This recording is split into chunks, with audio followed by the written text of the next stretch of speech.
Preposition জনিত একটা question solve করব। কোয়েশ্চেনটা হচ্ছে I am angry dash your conduct. মনে রাখবেন, অ্যাংরি অর্থ হচ্ছে রাগান্বিত বা বিরক্ত। কন্ডাক্ট অর্থ হচ্ছে ব্যবহার বা আচরণ। ফুল বাক্যটার অর্থ হচ্ছে আমি তোমার ব্যবহারে বিরক্ত বা আমি তোমার ব্যবহারে রাগান্বিত। শূন্যস্থানের জন্য অপশনে আছে অফ, অ্যাবাউট, ইন, অ্যাট। অপশনগুলো থেকে সর্বোত্তম একটা আমরা চুজ করব। সর্বদা মনে রাখবেন, এংরি শব্দটা মূলত দুইটা প্রিপোজিশন গ্রহণ করতে পারে। এংরি শব্দটার পরে যদি কোনো ব্যক্তির কথা উল্লেখ থাকে তাহলে এংরি শব্দটা উইথ প্রিপোজিশন গ্রহণ করে।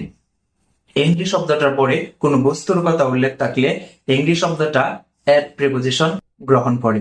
অর্থাৎ রুলসটা হচ্ছে অ্যাংরি প্লাস সামওয়ান সমান উইথ এবং অ্যাংরি প্লাস সামথিং সমান অ্যাট। যেহেতু এই বাক্যে এংরি শব্দটার পরে ইউর কন্ডাক্ট ব্যবহার হয়েছে, ইউর কন্ডাক্ট হচ্ছে একটা বস্তুবাচক বিশেষ্য, সেহেতু আমরা এই বাক্যে প্রিপোজিশন হিসেবে অ্যাট গ্রহণ করব। অর্থাৎ বাক্যটা হবে I am angry at your conduct. আমি তোমার ব্যবহারে বিরক্ত বা আমি তোমার ব্যবহারে রাগান্বিত।